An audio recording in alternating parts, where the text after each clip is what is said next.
Establish through e-commerce and put out your brand with the fastest rising TV and free-to-air digital channel in the region. Be our partner and call us at 074-637-3947 or send us a message at rngluzon@gmail.com or via our Facebook page.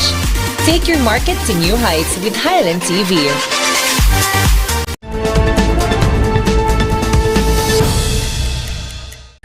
Sa ulo ng mga nagbabagang balita, pagnanakaw ng motorsiklo sa Baguio City huli sa CCTV. Mga silid-aralan sa Baguio City isinara muna dahil sa mga bitak. Dagdag na kaso ng avian flu na itala sa Baguio at Benguet. Rollback sa presyo ng produktong petrolyo ikinatuwa ng mga motorista. At patok na inflatable water park sa Ilocos Norte silipin.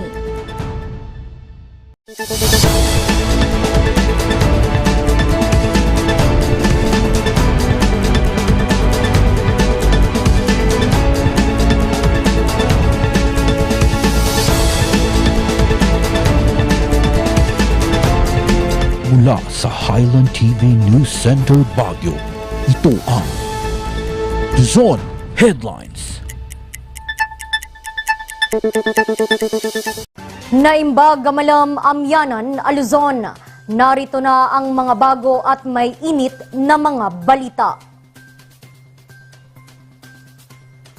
Bilang paghahanda sa pasukan, isinama sa taunang Brigada Eskwela ang pag-iinspeksyon sa mga silid-aralang naapektuhan ng magnitude 7 na lindol. Magbabalita Sofia Pagaduan. Opisyal lang nagsimula ang Brigada Eskwela nitong unang araw ng Agosto. Sa temang tugon sa hamon ng ligtas na balik-aral, tulong-tulong ang iba't ibang mga grupo at ahensya sa paghahanda ng mga paaralan. Patuloy din ang inspeksyon sa mga pasilidad at school buildings. Pero ang 4-story school building na ito sa Apolinario Mabini Elementary School, nakitaan ng mga bitak.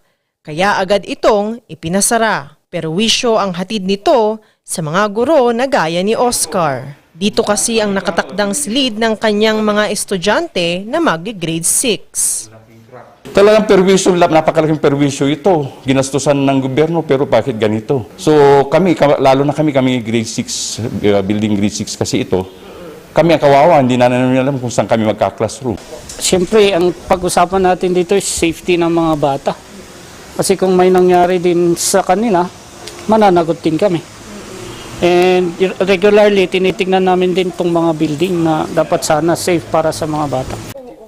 Sa covered court muna pansamantalang papasok ang mga apektadong mag-aaral na higit 300 sa araw ng pasukan. Mariing inihayag ng DepEd Cordillera na tuloy pa rin ang pasukan. Ito'y sa kabila ng banta ng COVID-19 at mga samot-saring problemang kinakaharap ng ilang paaralan.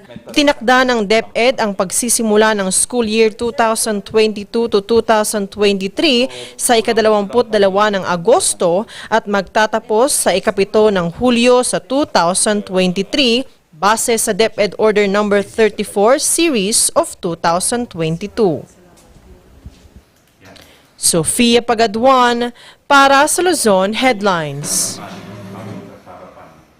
Nagsagawa na ng Brigada Eskwela ang ilang mga paaralan sa La Union at Pangasinan para sa nalalapit na pagsisimula ng school year 2022 to 2023. Narito ang report.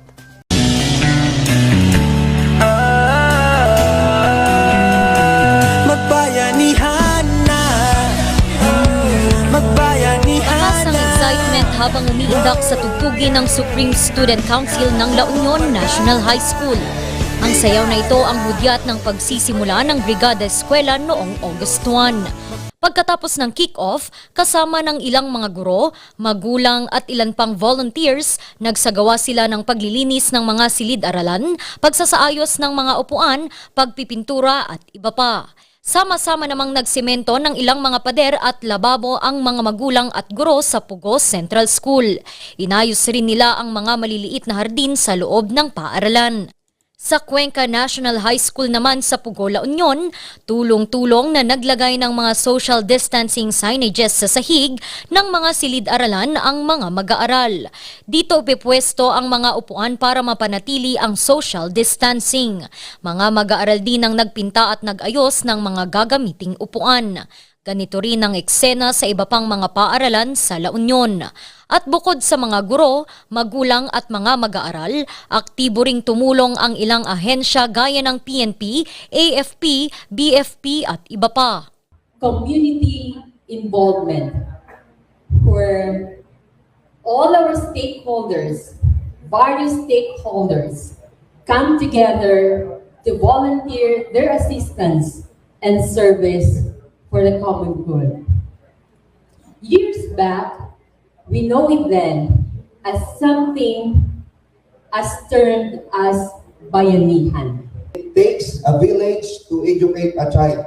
Lahat po tayo ay may pananagutan sa edukasyon. Ito po yung hamon dahil po sa nakaraang 2 taon, halos wala po ang mga bata, mga estudyante natin sa loob ng paaralan. And we have to bridge the gap. And so we identified a singular and common program that is to recover from the learning loss. Isang parada naman ang isinagawa ng LGU ng Alaminos para sa kick-off ng Brigada Eskwela sa kanilang bayan kaninang umaga. Matapos ang parada, nagsama-sama sila sa Alaminos City National High School para sa isang programa na dinaluhan rin ng mga magulang at ilang mga mag-aaral. Ilang miyembro naman ng Samahang Ilocano ang aktibong nakiisa sa Brigada Eskwela ng Kita-Kita Elementary School sa Balungaw, Pangasinan. Sama-sama nilang pininturahan ang bubong ng paaralan. Asahan pa ang mga karagdagang pagsasaayos ng mga paaralan sa rehiyon habang papalapit ang ika-22 ng Agosto. Tugon sa hamon ng ligtas na balik-aral ang tema ng Brigada Eskwela ngayong taon. Rem de Guzman para sa Luzon Headlines.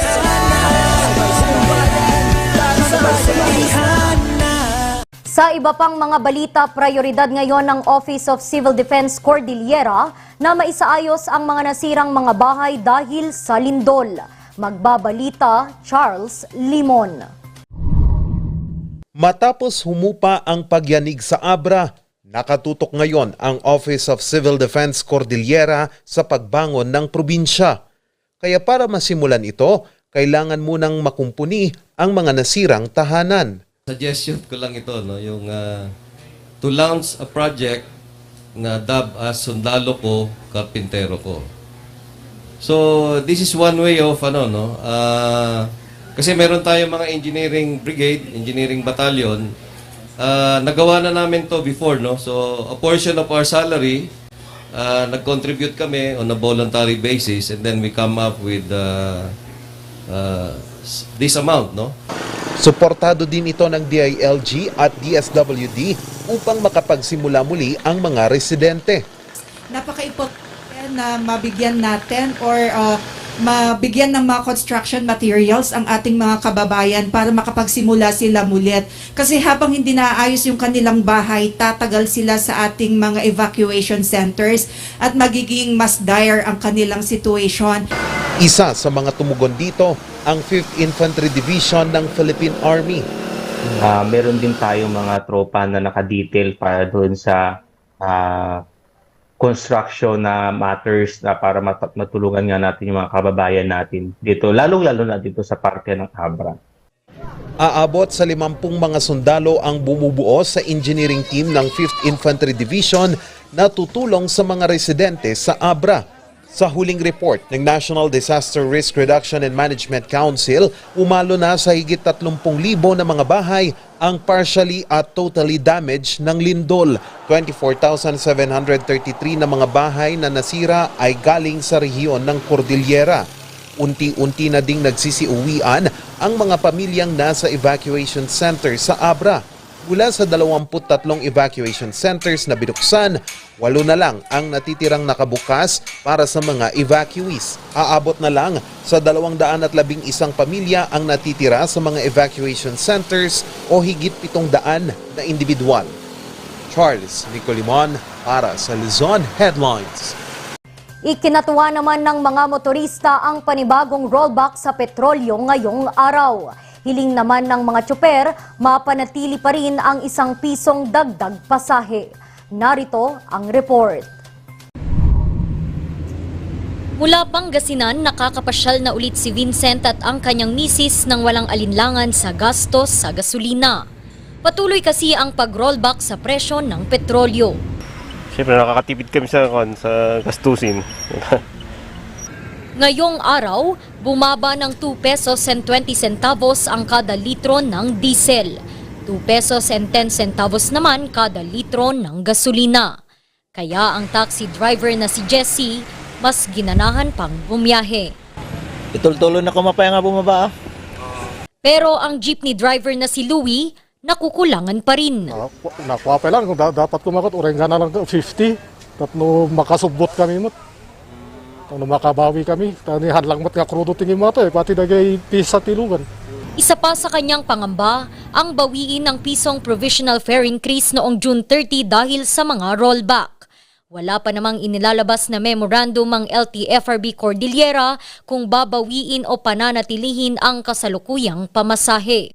At tuloy-tuloy pa rin ang pagbibigay ng ahensya ng second tranche ng fuel subsidy assistance sa mga tsoper at mga pampublikong mga sasakyan. Katuwang nito ang pagsusulong ni Baguio City Congressman Mark Goss sa Kongreso na babaan ang patong na excise tax sa mga produktong petrolyo. Sakaling maaprumahan ng House Bill 1440, halos kalahati ng ₱10 patong ng excise tax ang mababawas sa mga produkto. Randy Guzman para sa Luzon Headlines. Tinalakay sa katatapos na Environmental Summit ng Baguio City ang iba't ibang solusyon para sa mga problemang kinahaharap ng kalikasan sa lungsod. Magbabalik sa balita, Sofia Pagaduan. Napuno ng aral at diskusyon ang kauna-unahang Environmental Summit sa lungsod ng Baguio. Handog ito sa mga youth participants na sumali sa nasabing summit. Very unfortunate that in many events, the youth are just considered others. Every time there are special events, set aside lang ang youth. Ang sasabihin sa youth, you are the future leaders of this country. And we're happy being called as future leaders of our country. But are you aware that it is an insult being called future leaders of our country? Why? Because if there's any day or time that you should be leaders, it should be now. Ilan sa mga natalakay sa Environmental Summit ay ang mga problema sa urban carrying capacity at urban development scenario. We have reached the carrying capacity of our urban road area in 1980. Na-breach na natin yung threshold as early as 1988. The standard allocation of 40 square meter per person is now only at 20 square meters. In 1994, solid waste collection has exceeded the 52,000 metric ton capacity. And now we are 95,000 metric tons are now being collected. We're spending about 133 million a year, minimum, to bring our garbage to the lowland. What did we do? We built everywhere. Kahit nasa steep slopes tayo, we have Natalakay din ang tourism carrying capacity ng syudad. ang individual per day, ang na-generate niya according to the waste analysis and characterization studies, ang nag-generate ng isang individual na solid waste management is about 0.419 grams, kilos of waste every day. So if we project this, including the number of tourists that will be coming in the city, ang projection is around 85% of this solid waste mahirap ay hindi na makokollect. Bukod dito, ipinakilala na rin ang 7-point agenda para sa Baguio City. Marami ring mga natutunan ang mga dumalo sa Environmental Summit gaya ni Javis. as youth leaders of our school, we need also to help our teachers, not just, hindi lang po yung mga teachers natin ang o-organize o mag-iisip ng mga movements para protektahan ang ating environment, pero it is also our part to help the teachers to implement. Ito ang unang bahagi ng Environmental Summit ngayong taon. Ang susunod ay gaganapin sa Setyembre at magpupokus naman ito sa mga kalahok na galing sa iba't ibang sektor. Umaasa ang lokal na pamahalaan ng Baguio na makatutulong ang Environmental Summit upang matalakay pa ng mas maayos ang issue ng urban decay na nagsisimula ng mangyari sa syudad. Sofia Pagaduan para sa Luzon Headlines. Pagnanakaw ng motorsiklo sa Baguio City huli sa CCTV. Yan at iba pang mga balita, abangan.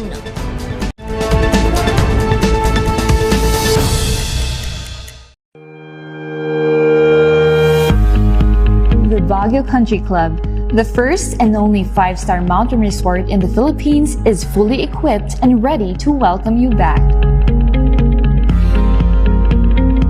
The club has thoroughly worked on adapting to the new normal. The usage of any of the facilities and amenities of the club is governed with specific rules, regulations, and procedures in accordance to the medical, physical distancing, and disinfecting protocols. And as you return back here to your second home and make new memories with us, we assure you that at the Baguio Country Club, you do not have to worry because we can assure you that the club continuously puts great importance to the health, safety, and wellness of its members, guests, and employees. Coronavirus. Dahil dito, may mga bagay na hindi mo na magagawa. Ngunit, may katuwang ka. PBA or Pau de Arco Herbal Capsule na may antiviral quercetin at immunity booster. Mag-PBA or Pau de Arco Herbal Capsule araw-araw para iwas sakit, iwas virus. PDA. Proteksyon, depensa, alay sa kalusugan. PDA or Pau de Arco Herbal Capsule is available in all leading drugstores nationwide. Another quality product of Aldrich Corporation.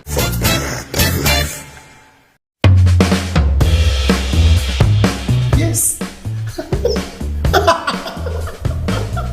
Ayos to! Ayos to! Pa, ang lakas naman ang tawa mo.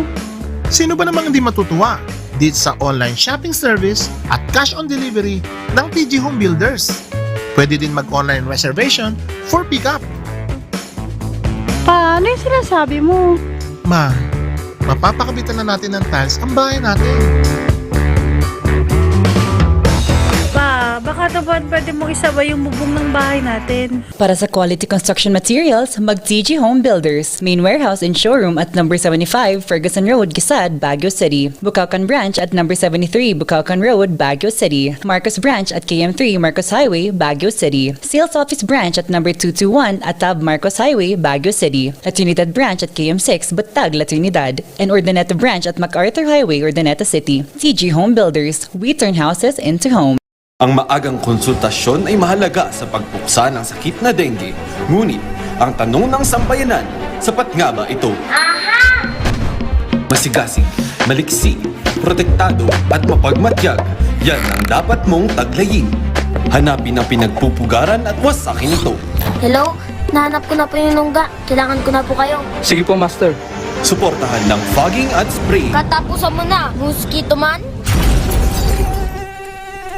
Bulok, maliliit at hindi ba malusog ang inyong mga halaman? Omega Green ang kasagutan. Ihalo lang ang 2 kutsara nito sa isang maliit na container at kaunting tubig. Pagkatapos ay ihalo sa knapsack sprayer at pwede na itong spray sa mga pananim. Meron itong nitrogen, phosphorus, magnesium, copper at zinc na tumutulong sa pagpapaganda at pagpapabilis ng tubo, pagpapanatili ng nutrisyon, mas malagong mga dahon at panlaban sa mga sakit ng mga halaman. Hindi rin ito nakasasama sa kapaligiran. Pwede rin ito sa kahit anong klase ng halaman, mapa highland crops o lowland crops. Omega Green by Encam Agri-Marketing, the ultimate friend of farmers.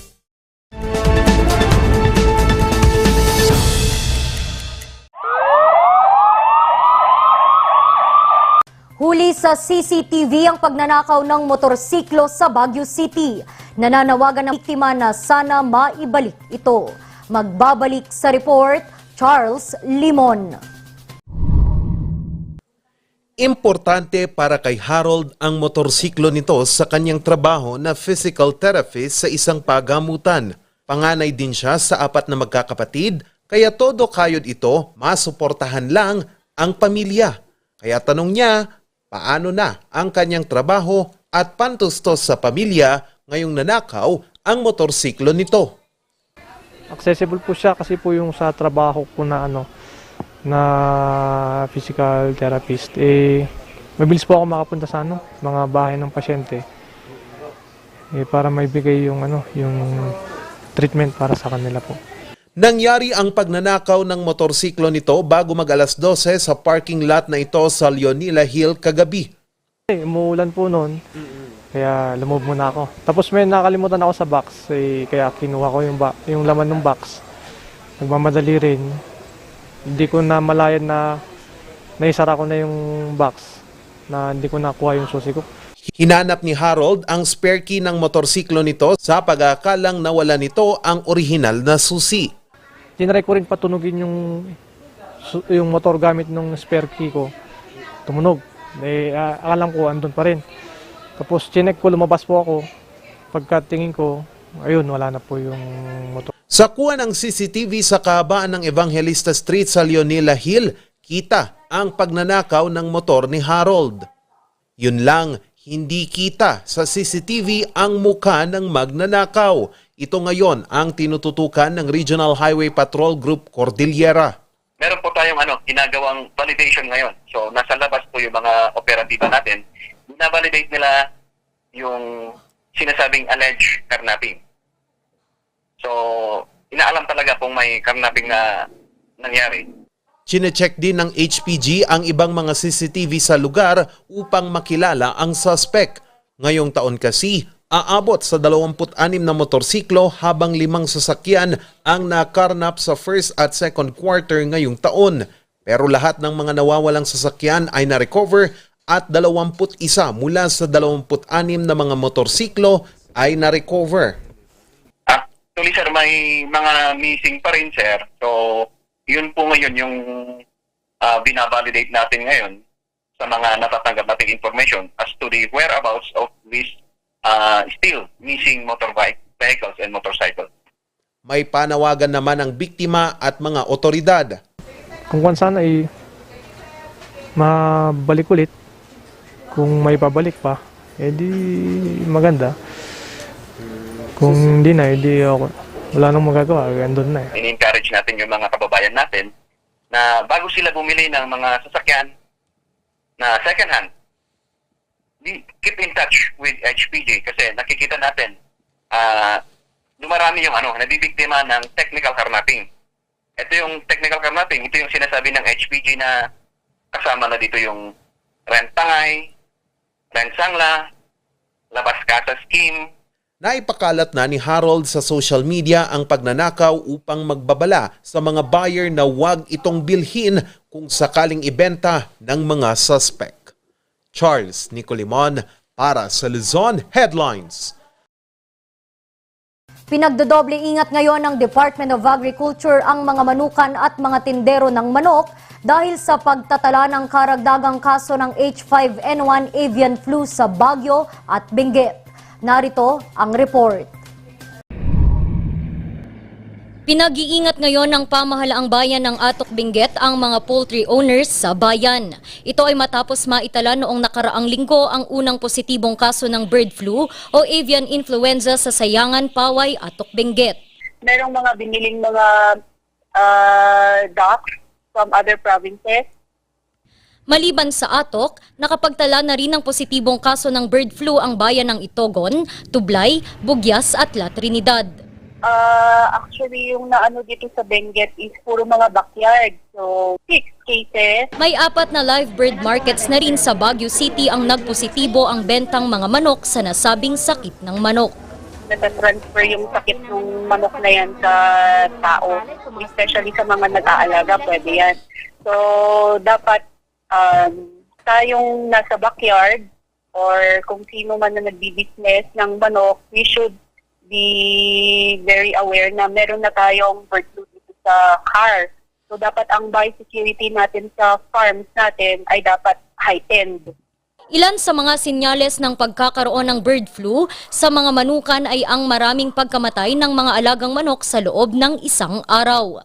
Kabilang din dito ang pamamaga ng mga mata, leeg at ulo ng mga manok at pagkakaroon ng purple discoloration sa ulo at paa ng mga ito.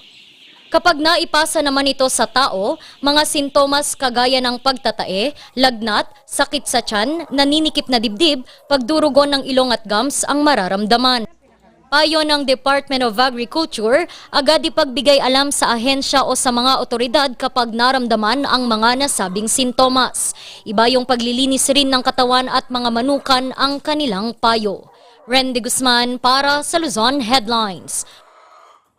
Sa iba pang mga balita, tampok ang mga food trucks na may kakaibang disenyo at tema sa isang pop event sa Ilocos Norte.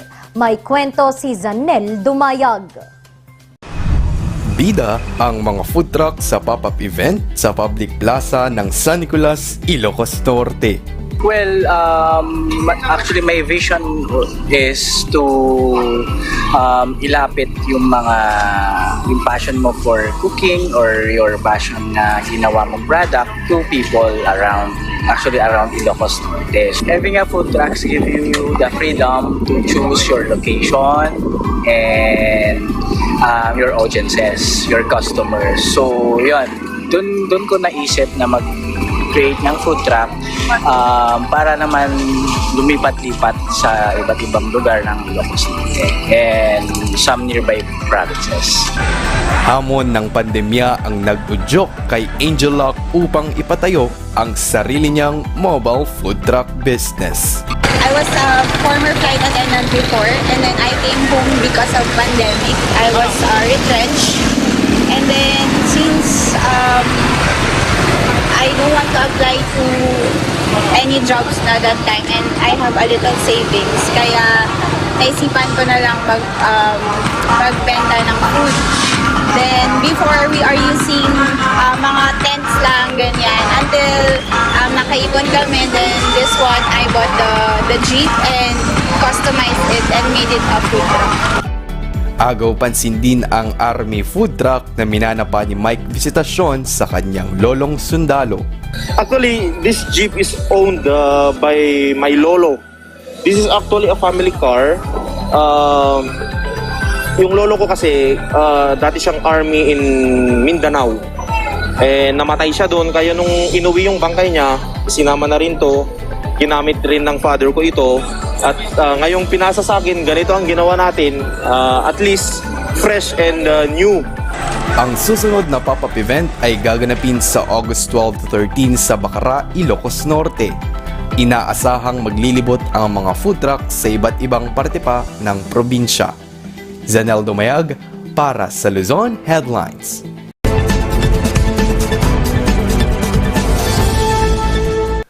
Yung mga real estate agents, real estate brokers, real estate sellers and buyers.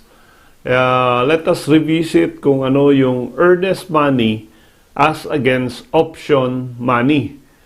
Ang earnest money and option money, hindi ho pareho yan, no? Although kala natin or some are confused that they are one and the same.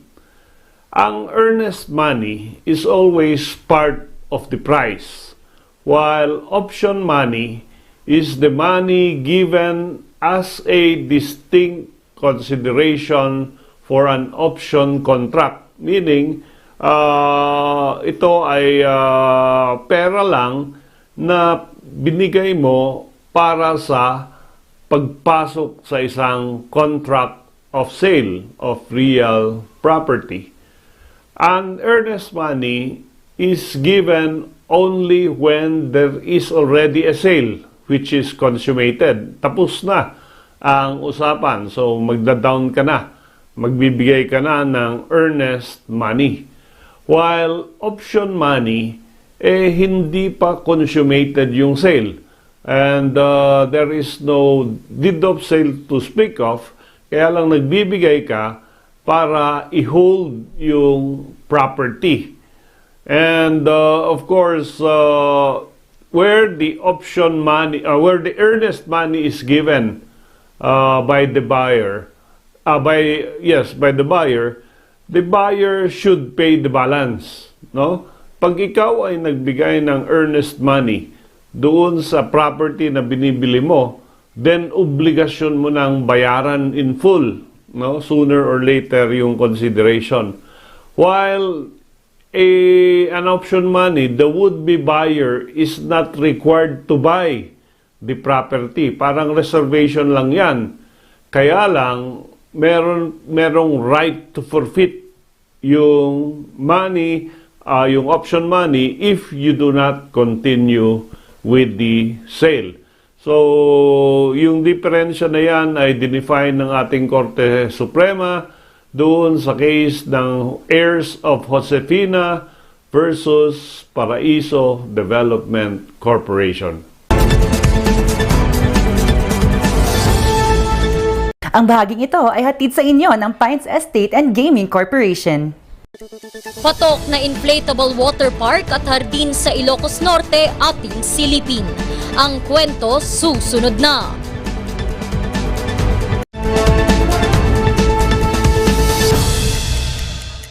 Ang maagang konsultasyon ay mahalaga sa pagpuksa ng sakit na dengue. Ngunit, ang tanong ng sambayanan, sapat nga ba ito? Masigasig, maliksi, protektado at mapagmatyag, yan ang dapat mong taglayin. Hanapin ang pinagpupugaran at wasakin ito. Hello? Nahanap ko na po yung lungga. Kailangan ko na po kayo. Sige po, Master. Suportahan ng fogging at spray. Katapusan mo na, mosquito man.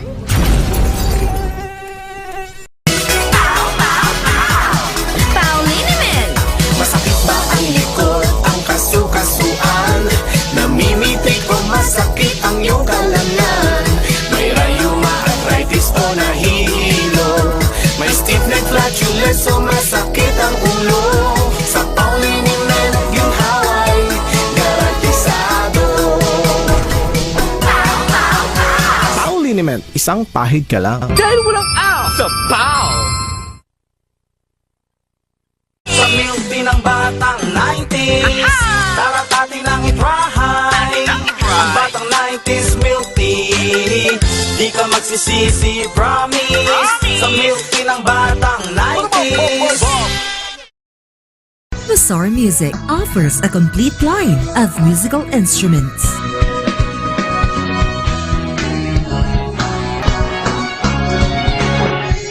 Mazar Music, Baguio's pioneer in online music and art lessons.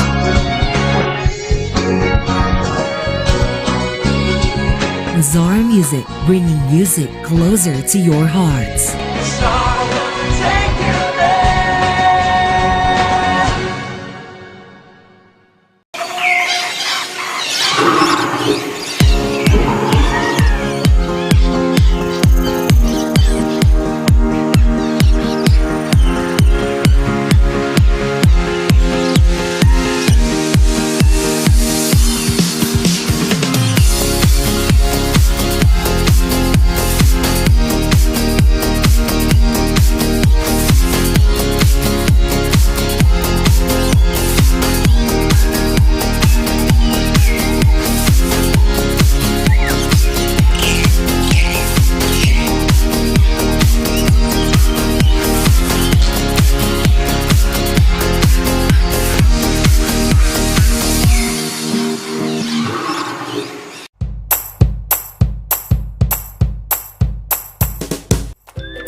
best sellers that we have are the pork sisig, sizzling liempo, quarter leg, and then we have the sizzling beef pares as well.